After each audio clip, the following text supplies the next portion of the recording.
difficulty doing that.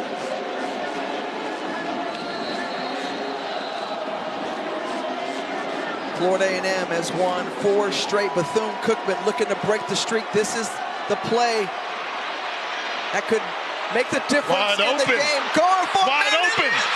He caught it. He was there wide open. Missed opportunity.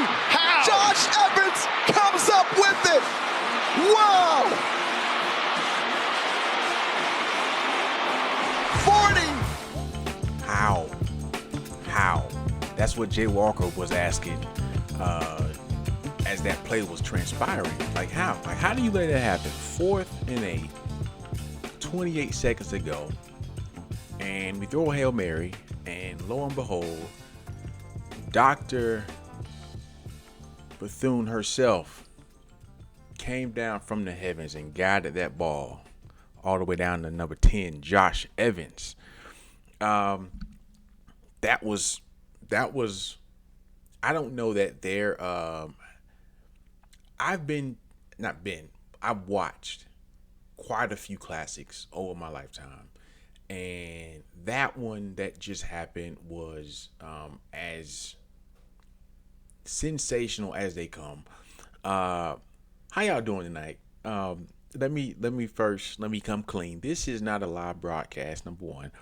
It is actually it'll be Tuesday night when you see this, but it's actually Sunday night as I'm recording this because I'm gonna be out of town, and so I wanted to make sure I was still have a show lined up. I'm your host, Steve Holmes. Thank you for watching another episode of The Real. Listen, I'm on a high right now, as much as the rest of Wildcat Nation is, because of what happened last night, and we're gonna get to that. We're gonna get to a lot of other things. We're gonna talk about everything that happened this week, this weekend, and we're going to get to it because there's quite a bit to get to. I'm going to try my best to make this show as natural as possible, but I feel sad because I can't interact like I normally do because this is pre-recorded. But nonetheless, you guys, I think the comment section will still be on the live comment, so please feel free to comment and you guys can chat and do your thing. I'm gonna make sure that we're back up and running as normal next week. But for now, I had to shift the move because I had to bring y'all the show this week just because there was too much positive and too much good happening. So I thank y'all for still finding it not robbery to join me tonight so we can kind of talk through it, have some fun tonight. But as always, like I like to start the show, I'm going to try to keep everything as natural as possible, but I want to start the show by recognizing our real MVPs for the month of November. Theron twice, Adrian twice, Lewis, Isaac. I think Eric contributed. I just didn't have time. The week has been messed up, and I imagine there may be some individuals who may contribute before the show on Tuesday who are going to watch it and realize this is a pre-recorded episode. Have no fear if you still contribute. Thank you, number one. But number two, we'll make sure that you get recognized next week on our show. I believe we'll have a normal schedule next week and then for the next couple of weeks. And then we'll probably take a little Christmas break as I know things will kind of be dying down after the football season and classic and all that stuff. So that aside, there's quite a bit to get to. Let me go ahead. Also, I gotta do my thing. There are 3 ways. I'm all flustered right now because I'm doing this like I don't normally do it. Our real MVPs are the people who contribute to the show. Some people do it weekly. Some people are one-time givers. Some people are multiple-time givers of the show. But we are a grassroots organization, and we don't have a budget. We don't really make any income. We just do this show. We put together even our platform with the app. Everything is a labor of love, and so we do rely a little bit on the help of other individuals to help us kind of like crowd source resources together, whether it be financial or whether it be talent. But in this instance, people are contributing and donating to the show, and they're giving monetary donations, which we love because it helps us continue to do this week in and week out. It's not a free and clear endeavor. We do have some overhead. So anytime you guys give us $10, $20, $30, it helps us to keep this going on for the next week and the next month. And so you guys have been great this year with contributing to the show. So I'm like so thankful for it. That aside, let's talk about the 3 ways that you can give, and 3 ways that you can support. Number 1, you can always support by just subscribing. If you're watching this for the first time, just hit the subscribe button. That helps us. It doesn't cost you anything. We are trying to get up to 1,000, and we've been inching our way up to it. But I know we can. I know we can get to 1,000 really quick. I just hit 3,000 on Instagram, so I know we can hit 1,000 pretty quickly. Hopefully by early next year. I think I end up getting like 5 to 10 followers like every episode or something like that. So that puts us on pace to hit 1,000 right around February, January, if I do an episode a week. So hoping we can do that. But that's one way to support. The second way to support is to follow us on IG and Instagram. Both are at the AV. And so you can find us there, connect with us there. We make sure to interact with you guys online as well. And then lastly, you can become a real MVP by contributing to the show financially. Any amount is great. We don't have a minimum or maximum. We just, anyone who finds it in their heart that want to support the show, that's the way to do it. Our tag is the $, the AV on Cash App. And so, that's that. We got quite a bit to get to. And again, this show is going to be kind of dry because I don't have I can't talk to y'all like live like I normally do. And so normally that helps me. That relaxes me a lot too whenever I can talk to y'all and know that y'all can see and hear me and all those things. So not having y'all in the background today is kind of strange. I feel like I'm talking to the abyss, but nonetheless, I'm gonna make my way through it. But before we go on, let's go ahead and hear from our sponsor, and we'll do that, and then we'll jump right into things after that. If you're craving the best wings, irresistible desserts, or the freshest lemonade in town, About Time Food Truck has all of that and more, made fast and fresh just for you. Visit About Time Food Truck and be sure to ask Chantel or Lex. They'll hook you up with your new favorite flavors. Follow them for the hottest eats on the move because great food awaits no one. About Time Food Truck, good food, good times, good people. You can find them on IG on About Time Jacks and on Facebook at About Time Food Truck. And they are our faves because they feed us. And I know y'all heard me talking about a couple weeks ago about the plate they gave me at homecoming, man. I'm still full from that. So I don't know where they will be next, but I do know that they were at homecoming, and I'm guessing they fed a lot of people, and there were some pleased customers because they do good work. And I love them, and hoping that they did well this weekend at Classic, and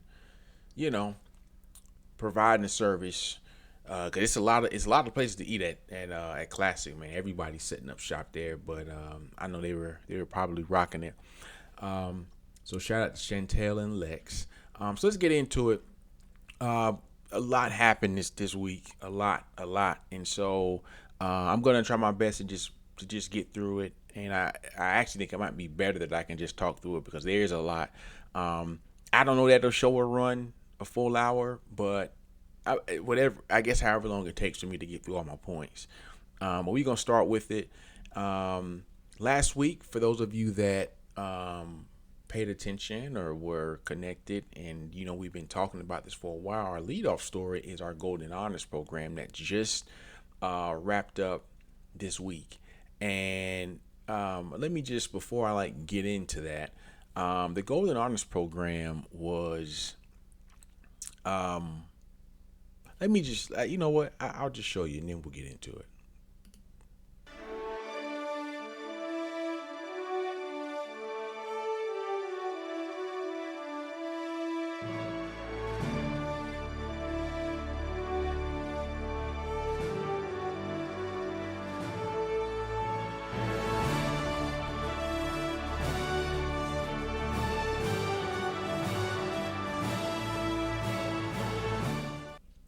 that was the intro to our Golden Honor show, and you saw a lot of some of the people that got honored in that little montage intro, and so we had a really great show, and it was a labor of love, and I think a lot of the people that watched it felt like we did a pretty good job with honoring alumni. And this was you guys, I don't know if you remember, I started talking about this in like February, and we were teasing it and we were trying to figure out how it was going to look initially. We wanted to start out with a live event, and then some scheduling things happened personally, and we weren't able to do that. But when I tell you this version of it, for it to be our first year and honoring the alumni of the school, man, it was a really, really, really, really good time and a really good event. And a lot of planning went into this, a lot of hands in the pot. I could not do it by myself. Like, I had the vision for the show like a year ago. And big shout out to the committee, my wife Michelle, Adam, Chantel, Dennis, Darnell, Tiffany. I'm completely indebted to them for the work that they did putting it together, because there were a lot of moving parts. And let me say something. I know there's a lot we were learning on the fly, and one of the sayings I said as we were doing this program to everybody who was a part of it was that we were essentially building a plane while we flew it, and that was essentially what we were doing every week we met or whatnot, because we didn't have a blueprint, we didn't have anything to go off of. So everything you saw this year was custom made for this year. We had to build it from scratch. And so we were lenient in some areas. Because we were also trying to figure it out, because this will be one of our signature events every year. And just to give you guys a bit of a hint, we're going to have 2 signature events every year. The next one, you'll hopefully be hearing about it soon. But we're going to have 2 signature events every year. This will be one of them. Is our Golden Honors. It'll be our probably bigger event, or our more prestigious event.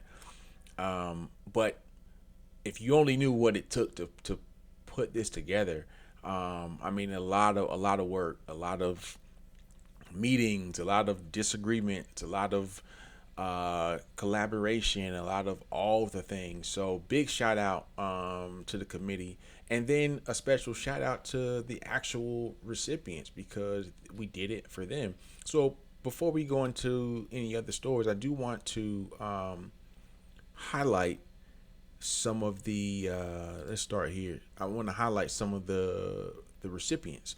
And so let me start with the pre-alumni. We only had 1 student submit, and ideally we wanted to have at least 5 to 10 that were honored, but we only had 1 student submission. So one area of opportunity for us next year is to make sure that we can get the word out to the students a little bit better, so that they can also participate in this, because we feel like there is a bunch of really good students that I know would have been great honorees, and that are doing the work, and that are going to be great alumni. So we want to make sure they know that they're on the right track for being really good alumni. But we only got 1, Jalen Braithwaite, who's a solid, I think he's a STEM student, smart kid. And so he didn't really have any competition. So he not to say he wouldn't have got in, but we didn't have to really do any judging amongst the students, because I think he was the only one that submitted. It may have been another one, but maybe like there was like an incomplete application or something. I'm not sure.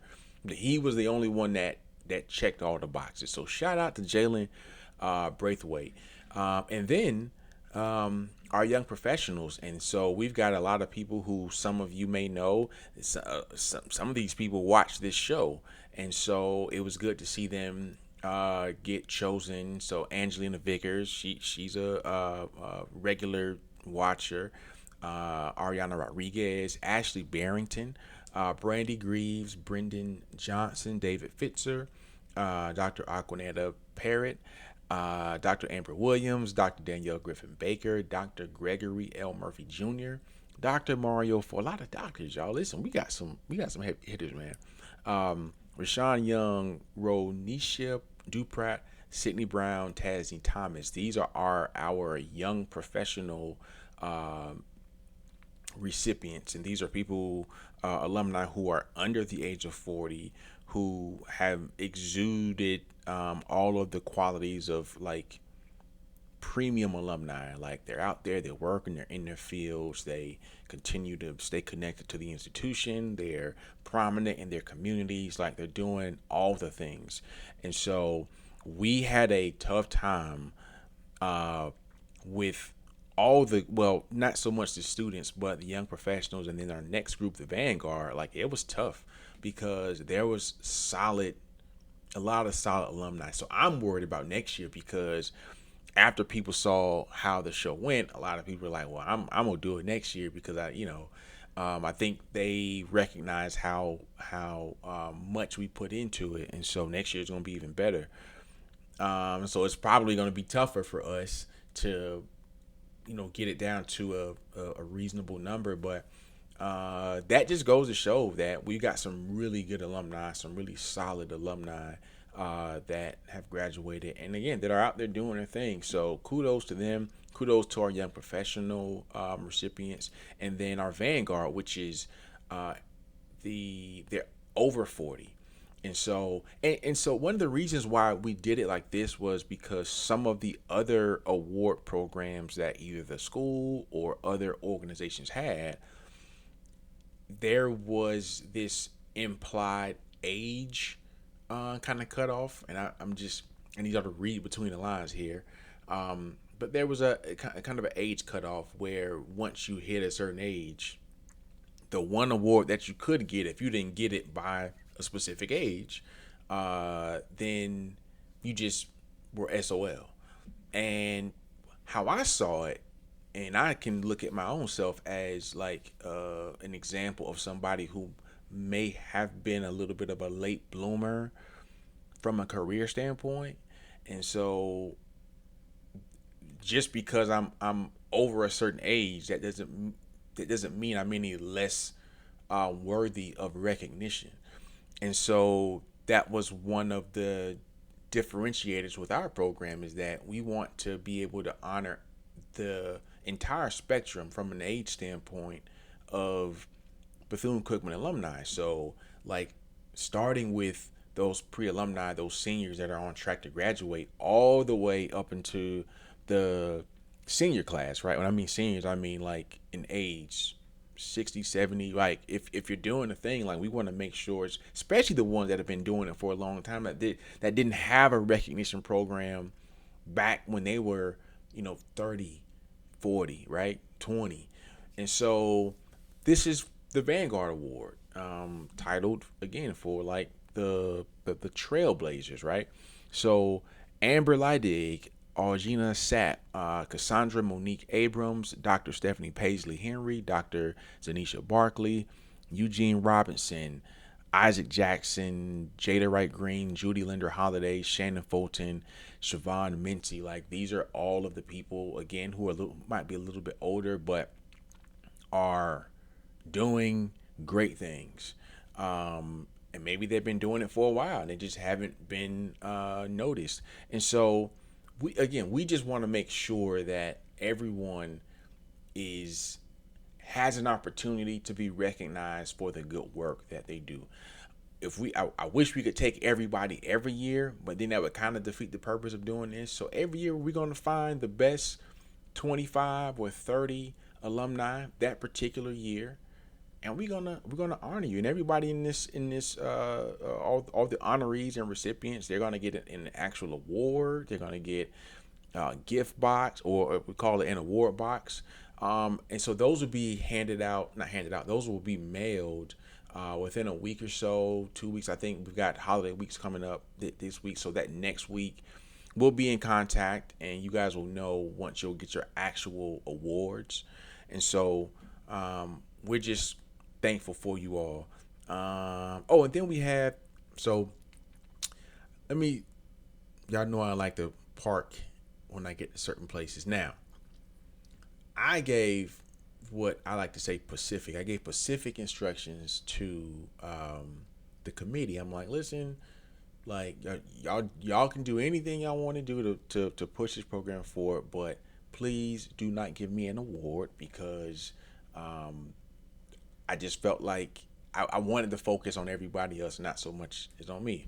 And they didn't listen. They didn't listen at all.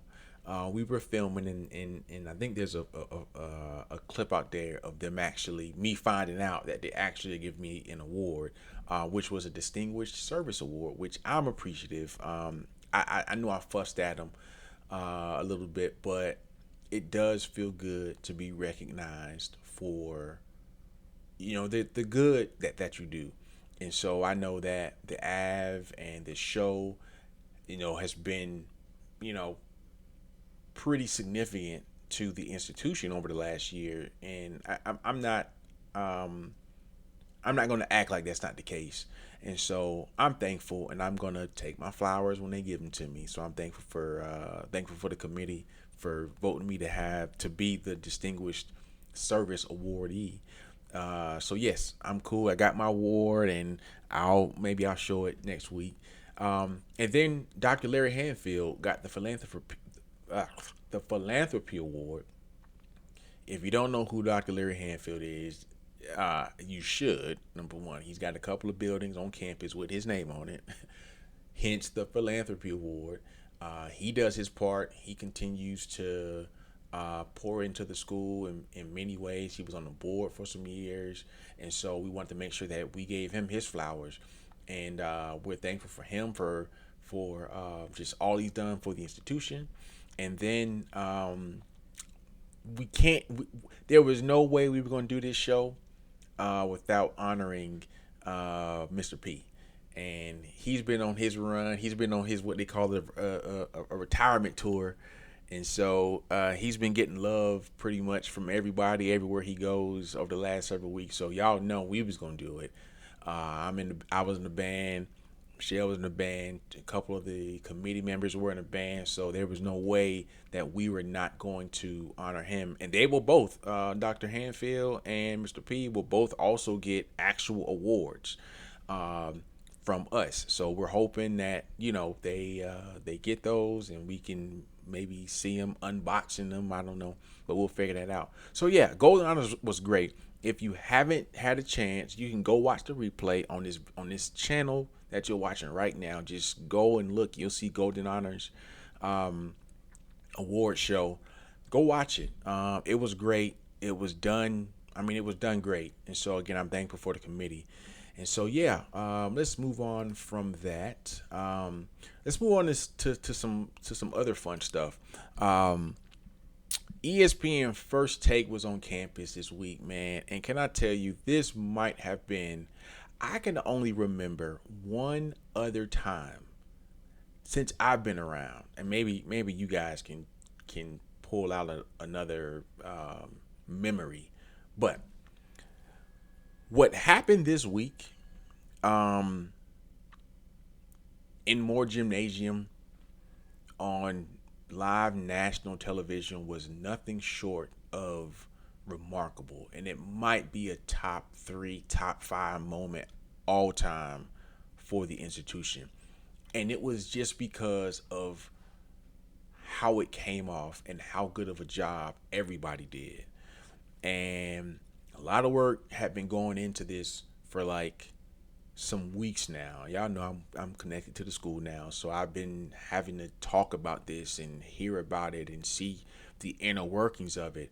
And Dr. Mosley, Darian McCaskill, the creative team, Dr. Paramore, this has been, it was a lot leading up to it, but when I tell you the work paid off, oh my gosh, I was watching it, and I couldn't watch it all in one sitting because we were working on Golden Honors last week as well. But when I went back and was reviewing it, I couldn't believe I couldn't believe how well it went off. Because I'm not gonna lie. Like, listen, I'm gonna be honest. Moore Gymnasium is, you know, it's a historic building, but it's not the biggest place, and it's seen its better days, right? But man, they made it look so historic. They made it look so rich. Like, I mean, it was just amazing. And so the band looked good. The place was packed. They had it lit up really good. They did the work. The creative team had the wall decals up. I mean, it was perfect. It was perfect. There was only one other time since I have been connected with Bethune, and I remember having such a buzz, like from a strictly publicity. There's been a bunch of big moments. I'm talking about national publicity. The only other time that I remember the school being on such a high like this was when Drumline came out, and of course the band was in the movie, and that was a huge deal. I don't know if you guys were watching, remember what it was like on campus when Drumline came out. It was a huge deal. And I just remember the buzz around the school at the time. And again, this is 2002, back when the band was on a whole nother. They were, that was kind of the golden era of the marching band program. And so it was an amazing time. And this feels like that. And so it was cool to see Cam and Stephen A and Ryan and like just everybody there. Just, I mean, I know they felt the love. Like, I don't know what they thought they were going to get, but I imagine from their reaction, they were not expecting to get that kind of love, which was amazing. So, man, big shout out to them, man. That was huge. And so, yeah, I that was Wednesday, right? And so we're already classic week. There is so much stuff happening, and now we're leading into game day. And so before we get to the game, something really cool happened on Friday night at the Battle of the Bands. And so something you just don't see like all the time. And again, I mentioned earlier that Mr. P's been on his retirement tour, and this was one of the coolest things I think I've ever seen as a marching Wildcat, and it was seeing Mr. P being invited to conduct the Marching 100. Obviously, they are our arch nemesis, but it goes to show how critically important Mr. P has been to HBCU culture, and more importantly to Bethune Cookman University Marching Wildcats. I mean, he is the architect of our sound, was the architect of our sound. And so it's gonna be strange hearing a different hearing different energy, hearing different interpretations of songs, because Mr. P has like nobody writes like him. Like nobody. I'll be honest, there are some arrangers and some bands. You hear some stuff and it sounds like this band could be playing it or that band could be playing it. You know for a fact when Mr. P wrote something. Like, it just has his style on it. It has his like his let me start this thing. Oh yeah, sorry. It has all of his like DNA, like musical DNA over everything he writes. And so it was amazing to see him again, as you guys can see here on the B-roll of him directing the March of 100. I forget the march that they were playing, but seeing them up there in front of that was surreal, to be honest. And I think the kids at in the March of 100, I think they know the legacy of Mr. P, and I'm thankful he got that opportunity. And they are sending him off like right. Like, this is how you end a career and go and coast off into the sunset. Is exactly how Mr. P's doing it. So thankful for them. And that's a cold sweater he's wearing too. I like that. So yeah, let's get to the game. Wow. This was remarkable. This was absolutely remarkable. Look at this play, y'all. Wide open. 4th and 8, 28 seconds to go.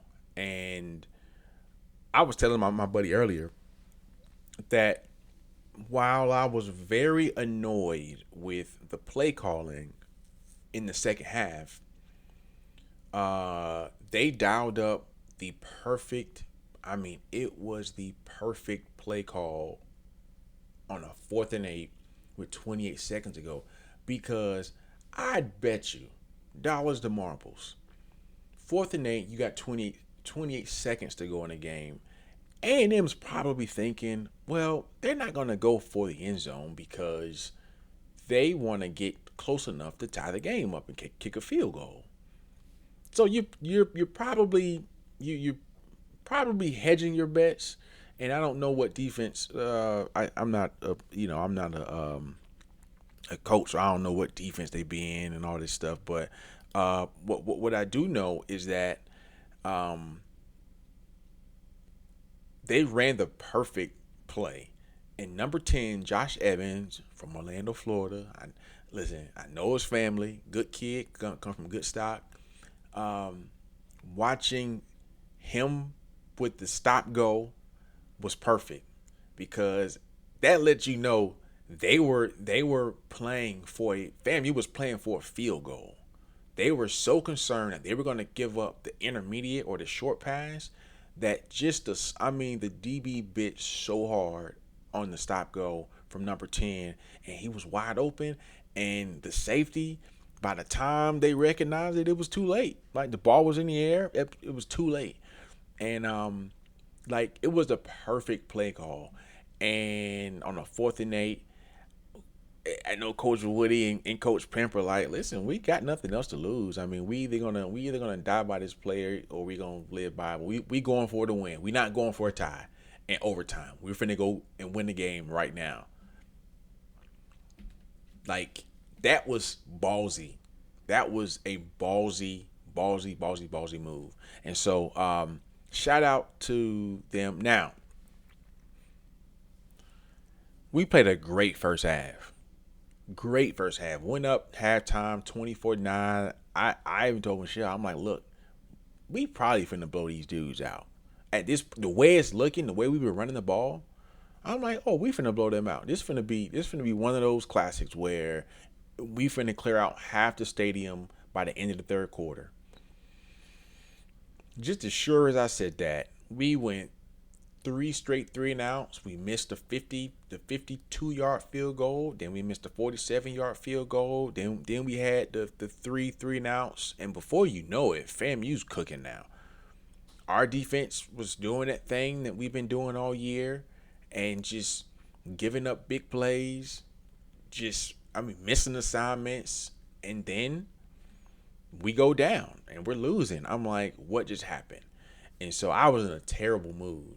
But we do the other thing that we always do, and that's score quick touchdowns and keep ourselves in games. And we've been doing it all year. Whenever we need scores or points, minus a couple of games, I would say minus. I don't even remember another game where I felt like we couldn't score. Maybe Jackson State, right? We scored 1 touchdown in that game, but we held them in check for most of that game as well. But it was just it was such a weird first half. It was such a weird second half. And they hit us with a couple of body blows, and then we hit them with a couple of body blows, and then now we're just sitting there, and we go down, and it's 34. What was it? 34-27 or something like that, or 34-31. And I'm just sitting there, and we're in a car. We're actually riding, going to my daughter's dance concert, and we got the game on in a car ride. And I'm just like, my blood is boiling because I'm like, how do we even find ourselves here? We should be winning this game by like 3 touchdowns. And then 4th and 8 happens. And sometimes 4th and 8 happens, 28 seconds. I mean, we've seen stranger things happen in sports. So what happened Saturday was not anything out of the unordinary. I just did not think we had the momentum. But it just goes to show, man, you just keep playing. And,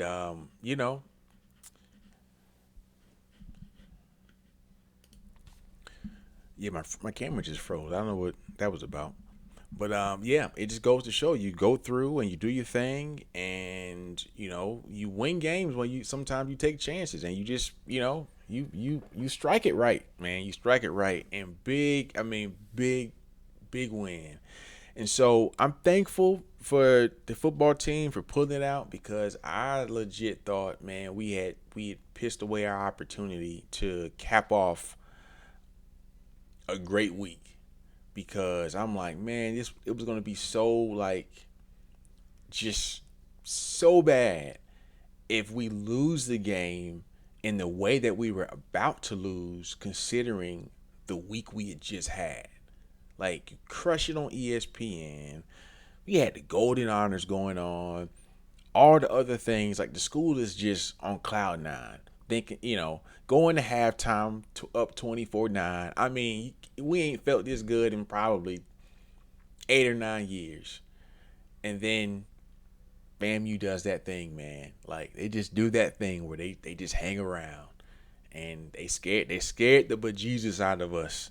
You know what I'm saying? So, but they tried and they failed, and we were victorious. I never thought I didn't think that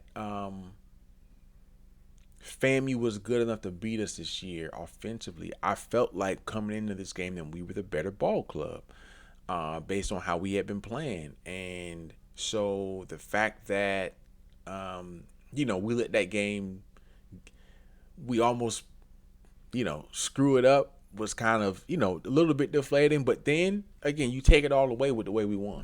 So I'll take that kind of a win every day, man. Walk off home run, 28 seconds. I mean, you just you can't draw that up any better. So shout out to them. Shout out to Timmy McClain. Shout out to Josh Evans, number 10. Man, like, that was exhilarating. So last thing tonight, let's just go back. Let's just look at the team, and let's look at the season and like what actually happened, right? So we start off. We go against Willie Simmons, A&M's ex-coach, and they manhandle us 42-9, and then of course the Miami game 45-3, and then the South Carolina State game. If y'all remember, Timmy McClain on that very first drive, which I think that's why you saw him so emotional after that win, is because if you remember, he came into the year as the guy. He was set to start against South Carolina State, and then he had 2 fumbles or like 2 turnovers really early in that game, and he got pulled. And we brought in Cam Ransom, and Cam Ransom, for better or worse, got us back into that game against South Carolina State, and made it a respectable score. They hung 55 on us, but I mean, we still scored 41, and I think we were down a bunch, and we made the game again respectable. But that was what came in the lineup. And then you guys remember Edward Waters was, big bad mighty Edward Waters with Jenkins was coming to town, and everybody was looking away, thinking they might, come and shock us like Clark did last year. We beat them 35-9, and that's when I was just like, all right, we gonna take care of business. And then we go beat Alabama A&M, which was great, another good win. Alabama State, that might have been the one game this year I felt like we were outmatched. The QB Body, I think is his name. He had his way with our defense, and the prevailing theme this year with our team was our defense. We were bend don't break in some games, and in some games we were just breaking left and right. And I think if Coach Woody, who is supposed to be a defensive coach, right? If we're gonna get to that next level where we're actually competing for a SWAC championship every year, we got to shore up the defense. I'm not so worried about the offense, especially going into next year. If they can get these guys to come back, we should be really good again offensively next year because we'll have a lot of returning just speed next year. The defensive side of the ball has to be better. We gave up a lot of points this year to teams that, but yeah, Alabama State game, that was another one where we let a team hang 50 on us. Even Miami didn't score 50 on us. I mean, it probably could have. FIU as well, but you let South Carolina State, Alabama State put 50 plus on you. That was kind of tough. And then we had our run where we beat Southern, Pine Bluff, Mississippi Valley State, all at home. That's when you knew, okay, this season is a little bit different because, we hadn't been faring so well. We knew we were going to at least come close to having a respectable record at the end of the year. So we didn't know where it was going to, wind up, but we knew, all right, we were going to be we're going to be substantially better from a record standpoint. That's where we were headed. And then the game we shall not speak of against Grambling, that was one that we probably should have won. We let that one get away from us. When the 17-year-old quarterback just again carves up our defense, and then Jackson State game. That game was 23-13, but that game was not a 28-13 game. That was a 21-13 game, and we held Jackson State in check for 4 quarters. Which is surprising because that was the one game you probably, if you was going to give 30-40 up to a team, you thought it would have been them, but we held them in check for 4 quarters.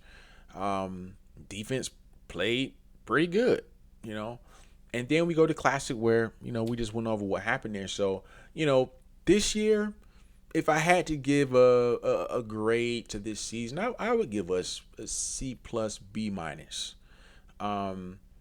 Because we improved and we were dominant from an offensive standpoint. We can score the ball when it's time to score the ball. And we were clutch on offense. Whenever we needed scores, we got them. Whenever we needed to get back into a game, we were able to do it. And most of the time. And I don't even like doing this, but if you take away the Florida International game and the Miami game, that's a 6-4 record. If you just look at teams who are our peer opponents or they're equal in terms of talent and skill, we were 6-4 this year. I know we're 6-6, but Miami game is a money game. That's a business game. That's not a competitive game. And the FIU game, I think it's kind of the same way, right? Those are business games if you pick up what I'm putting down, right? So the games that matter, you go from South Carolina State all the way down to Florida A&M. We were 6-4. Like that's great. That's a good season. Now, back in the day, 6-4 for this team, 6-5, that was a bad year. We got to get back to that 6-4 being a bad year. We had a run where we were used to 10-1, 9-2, 8-3, 8-2, 9-2, 9-3. Like that 8-9 win was kind of expected, right? That was we had a run where that was our sweet spot. And the 6-4s were like, years you say, okay, we just didn't have it. But this 2-10 and 2-9 in these bad years. Listen, we can never go back to that because we're better than that. And so they had me thinking about Coach Woody and like his progress and like what do we think about him, right? What are we thinking? That his 2023 season, I do not count that at all. Some people are just like, yeah, well, he was a coach, so the games count. I mean, yeah, technically on his record they count, but I'll remind everybody that he came in after recruiting season had basically been over. Like he really did us a favor by taking a job at such a late hour and then making the most of what he could in year one. He had no real offseason. He couldn't recruit anybody. He had nobody he was targeting. He had to go out and find kids that just needed a place to play and give them a home at Cookman and start from there. So 2023, you just don't count that year. And then 2024 comes, we get a game worse, and it's like, did we make the wrong decision here? And everybody was thinking that. I always said that you've got to give a coach 4 full years. You can maybe find no in 3, but if you want to be fair, you give a coach a full 4-year recruiting cycle to figure out, is this going to work or not? Well, this is the first sign. This year is the first sign that this can probably work, right? And he's got a 3-year contract. I'm not sure. I'm interested what the next contract will be because you don't have a whole lot to go off on. You've got the last 2 seasons, which were abysmal. And then you've got this season where when he's given a little bit of time to recruit, he's given some time, you're not on APR restrictions and all these things, that nets us a 6-6 record. Now, how good can he be on the recruiting trail this offseason? Can he bring in? I know we need I think we need a new QB. I think we're losing both Timmy and Cam this year. So now we've got to replace QB. You got to retain the guys you got, and then you got to go fill holes from the portal and go and get kids, high schoolers and young kids, and hope you can develop them. So, what is it going to look like? It should look a little bit better. He was able to recruit decently with a 2-10 team last year. So I can only imagine at 6-6 and with the buzz that's around the school and the team, that recruiting should pick up a little bit. There may be some guys that weren't looking at Cookman and they're like, I could see myself there. I could help them out, At 3-8, you're losing guys, and it's a revolving door, and it's a revolving door anyways with the portal. But even more so when you're a bad team. We've been a bad team the last 2 seasons, so this will be the first year where we're not a bad team. We're an average team, and so will that play out in a positive way for recruiting? I don't know, but it'll be interesting to see how things play out, over the next 2 or 3 months, because I'm sure, Coach Woody's not going to have a lot of time to enjoy this one because, he's going to have to hit the ground, hit the pavement hard for next year and keep the momentum up. But I think he can do it. He's proven himself to be a class recruiter. And that was why, he had been so good at Florida State and Oregon and their recruiting and things. So, we got to he's going to get a chance to show his merit. And so, yeah, but it's a good football season. I'm not mad at it this year. I wanted us to be better. I felt like there's 2 games this year we could have 2 more games we could have won and maybe had a shot at the SWAC championship. We really had a chance to beat Grambling. We should have beat them. And then we had a chance to beat Jackson State, and Cam Ransom has one of those games, man, where it's just like, so, you win both of those, man, and you just don't know what happens. I felt like we had a chance to be in a Celebration Bowl, but once we lost to Grambling, I knew, I'm like, all right, well, that's pretty much not gonna happen. But I'm proud. I got no qualms. We won 6 games again for the first time since 2018, 2019. We're back competitive in every game, and so now we got to get back to dominating, and I think that's what's going to be next for us, and I think we'll get back there. But you're not going to keep us down for that long. Y'all done had the last 3 or 4 years or 4 or 5 years to kind of beat up on us, but them days are over. Bethune Cookman football is coming back. So I think we'll see that. All right, y'all. Well, I didn't think I was going to do a whole hour. Here we are, 53 minutes, and I'm still rambling. But that's cool. I think we've had a good run. This week was as good a run as Cookman has had in a long time. And I'm thankful for all of it because we needed it. It was looking dark for a little minute there, but man, it's bright. Blindingly bright. So I'm thankful for it. So yeah, I think that's all I got. For those of you that, again, have not had a chance to check out our Golden Honors Award show, it is on YouTube, just on our channel, our page rather. Just go and search for Golden Honors.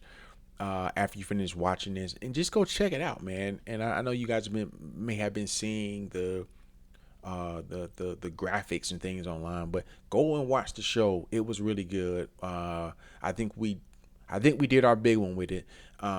Next year it's gonna be, again, we're taking it up a step next year, and we want to make sure it's even better next year. We want to raise more money. We are, as it stands, I think it's at like $3,000, $3,500 or something that we're donating to the school on behalf of this class. And so, like, we tried to do it. We tried our best to make it about the institution and the alumni. And so I think we did that. So yeah, that's it. Thank you all for watching. If you have not subscribed to the ad, go ahead and do so by hitting that subscribe button, and we'll see y'all next week. Again, I apologize I'm not live tonight, but I hope everybody is having or gonna have a great holiday week. Protect yourselves, watch where you're going, make sure you guys are enjoying yourselves, enjoying your families. It's the season of thanks. I know it's not a thankful season for everybody, because sometimes seasons like these can also be sad, but we love you nonetheless. And so we hope you guys enjoy yourselves this week, and prayerfully you guys will see me back next Tuesday live and in full effect like always. And so yeah, I think that's all I got. All right, catch y'all next week. Hail Wildcats. Classic week was amazing. Peace.